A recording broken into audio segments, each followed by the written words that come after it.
Who's your money on? Yeah, if I knew that, I'd be a rich man. But I am so looking forward to this race.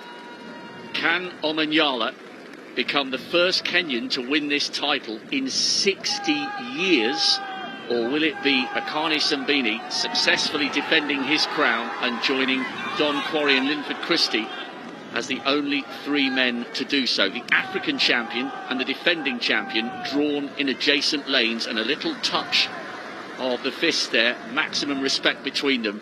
This is a massive, massive moment for them and a great moment for athletics.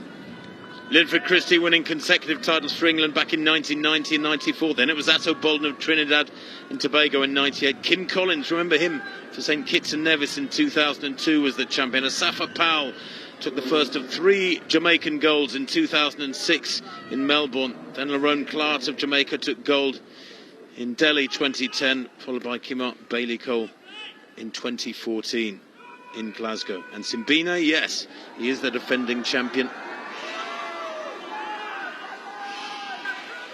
The stadium announcers asking the crowd for hush as these men focus on your marks. Absolutely, completely.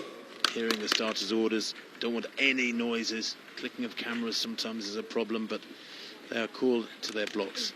Azamati of Ghana on the far side in 1. Abeykoon of Sri Lanka in 2 in the blue near the top. Omanyala of Kenya in those fabulous Kenyan colours. He goes in 3. Simbine, the defending champion, goes in lane 4 for South Africa. In 5, Emmanuel Eseme of Cameroon. In 6, Mitchell Blake of England. In 7, Wales' Azu. And Rohan Browning of Australia, nearest the camera.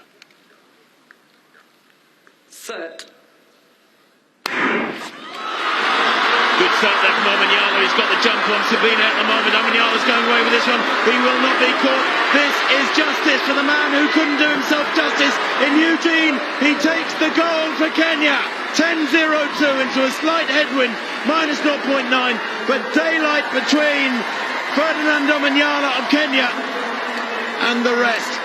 Maybe about a meter's difference in it.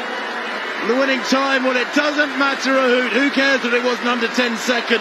It was brilliant running at the start. He got out of the block so well, put the others under pressure, and Omanyala has gold. And we talk about the Kenyans being the long-distance specialists. They dominate at cross-country. They're great at steeplechase, 5,000, 10,000. This guy is from the other end of the distance spectrum.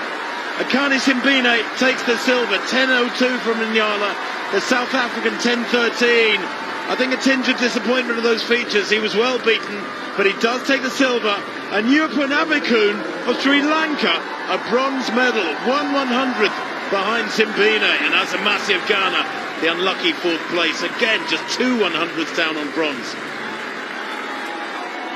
Well, from a neutral's point of view, you've got to be so pleased for Omanyala. It was an awful way for him to arrive at the World Championship as one of the fastest men in the world this year, only having 3 hours to prepare for his heat. It was a hopeless quest to try and taste glory and gold in Eugene. And he was under huge pressure tonight, drawn right next to Akani Simbine, the defending champion, who's finished with another Commonwealth medal, silver this time, and I think he is disappointed. He felt like he let an opportunity slip there. You can tell that he's a little bit reflective rather than relieved with that silver. Amazing bronze for Yupun Abeykoon. The history just keeps on coming for the Sri Lankan. Their first athlete under 10 seconds and their first on the Commonwealth podium with a bronze. But what about that? No Kenyan has won this title since Serafino Antal won in 1962 when it was over 100 yards. History again tonight in Birmingham. The Kenyan will be the toast of a nation thousands of miles away.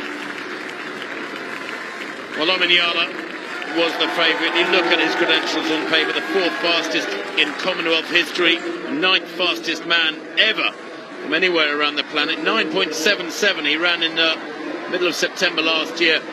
And there was never any doubt about it. He led from the very first stride. Simbine tightening up there with the pressure of trying to get back. That's more than a metre lead. Great running on the near side from Browning, who just got out dipped. It was so tight. You look at the place times, I'm telling you, from 2nd place down to 6th place, just 7 100ths of a second. I mean, that is a Very, very tight finish indeed. I thought it looked there 20 metres out like Browning was going to get a medal.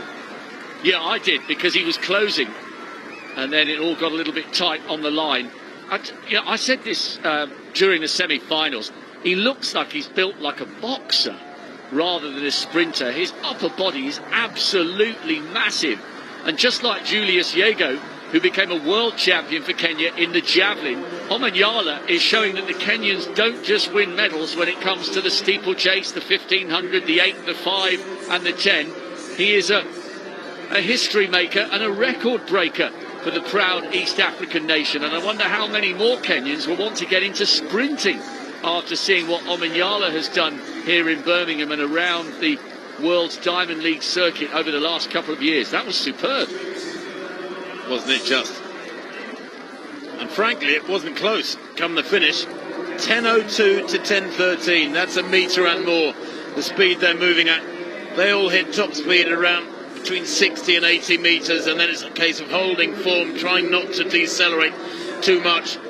But Omanyala, he is tight there over the last 20 metres, but that was partly because he was smiling so widely, I think, when he knew the gold was in the bag. Abeykoon second to right. What a run from him. Absolutely superb. That is one of the biggest upsets of the week in these athletics championships so far, and probably will be come the end of the week, because Abeykoon, well, I thought he'd done well to make the final. To actually get amongst the medals is, as you said quite rightly, Rob, quite historic. There it is, Omanyala, 10.02 to Simbine's 10.13. Gold for Kenya ahead of South Africa, and the Sri Lankan Yupun Abeykoon, a brilliant bronze day.